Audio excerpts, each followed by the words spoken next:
And this is a result of me seeing the movie Gone with the Wind. A lot of my poems have anger behind them.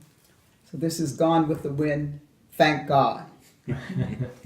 Margaret Mitchell told of slaves singing around the back porch, happy in the fields, satisfied. She didn't tell of sun burning, reaching for bone, of backs bent by sacks too heavy for mules.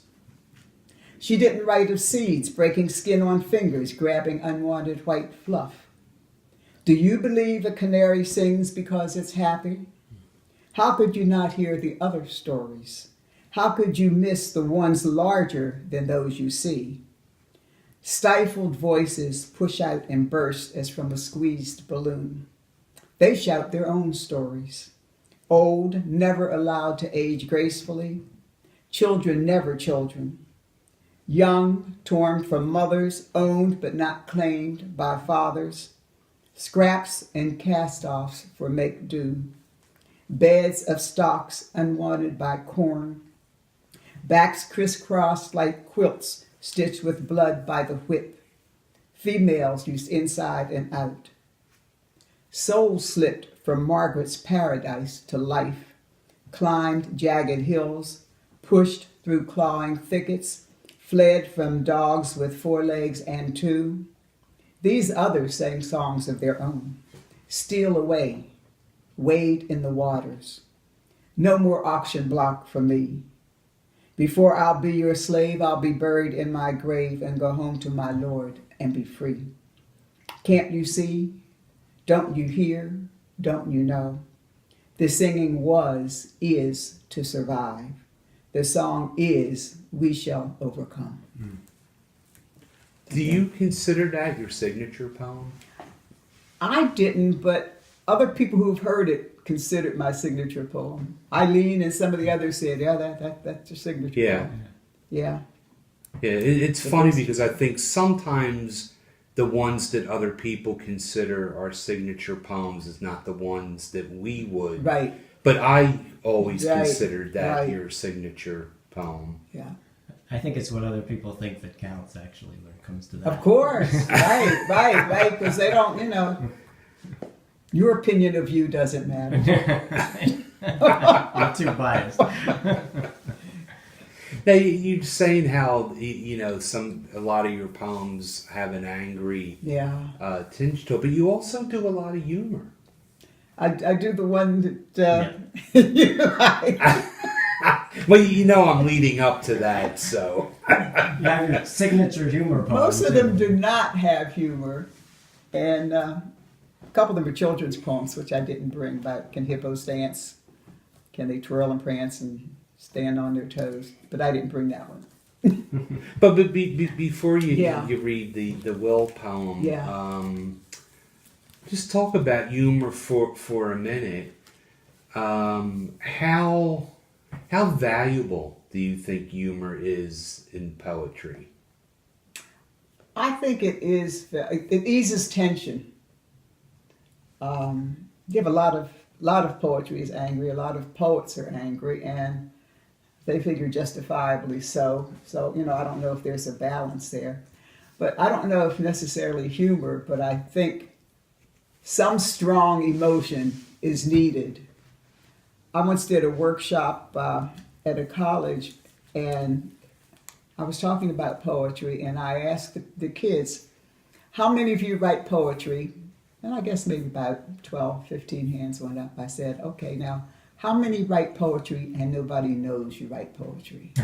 And 12, and 15 it was hands half of the people, half of the kids, because I think poetry is a way for you to get rid of something, some tension that you're holding.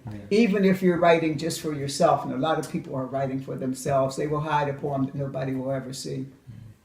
But just to get it out of their system. I'd like to hear the Will poem. Okay. This is one of my favorite Alice Wootson poems. Yeah, I couldn't find my copy. I said maybe Steve stole it. No, Missy could have stolen it. She likes it too. Poor Will. Who is this Will they fire at? What awful thing did he do? Yeah. I never heard of a deed that terrible. Did you?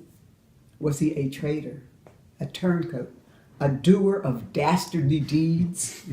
Is that why both sides in the battle are determined to see him bleed? Fire at will, the captains say, no matter when the fight. In the distant past and outer space, this is always Will's plight. The target for bullets, torpedoes, or lasers shot his way. Will must have a bullseye on his shirt to pull fire during the fray. If I were Will, I'd make amends. Try for truces with all. If that doesn't work, he should change his name to Tom, Dick, or Harry. And that's poor Will. I wanted to talk to you too about the Philadelphia Writers Conference. Yes.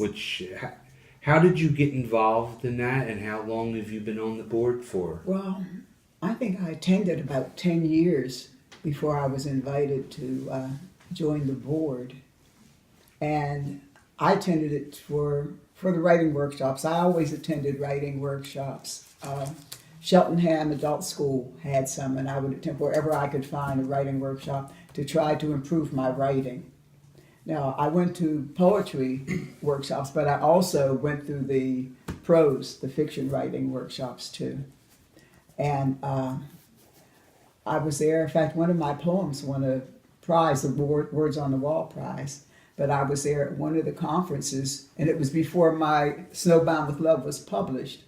And I was invited to join. She's not on the board anymore. I can't remember her name, but I was invited to join. And I said, well, I don't have a book published. I said, it's sold, but it's not published. She said, that's okay. That's not one of the requirements now. And that's how I got on the board. Has it been a good experience? It has. I felt it was an honor to be invited to be on there. It's been a lot of years.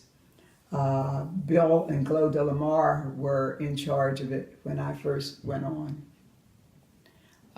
So, it's changed, and the things have changed, people have changed. But it's still a nice small conference. And you can sit around. I like it that they can sit around and interact and talk, and visit with others. And when you're in the company of other writers, you don't feel you're boring people talking about writing. Because, if you're with the general population, they might just be tolerating you. But if you're with other writers... Or not tolerating. Or not tolerating you, yeah. But if you're with other writers, you have a common interest. I always feel kind of bad for the board members, though, at the conference. There's so much that they can't participate in. You guys aren't even allowed to vote for the poems or the fiction on the wall.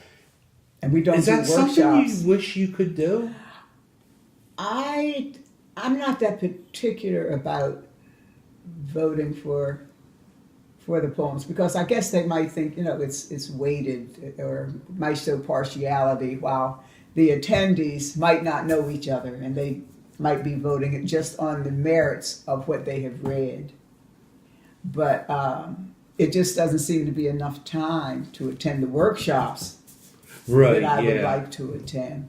But I do make it a point of sitting and visiting with the people who are there, the people who are attending, the conferees. Yeah, I can remember, and I didn't go every year, because there were some years I didn't go at all. But I remember you attending. I think that's how I met you. Yeah, at the conference, probably. Before you were a board member. Right.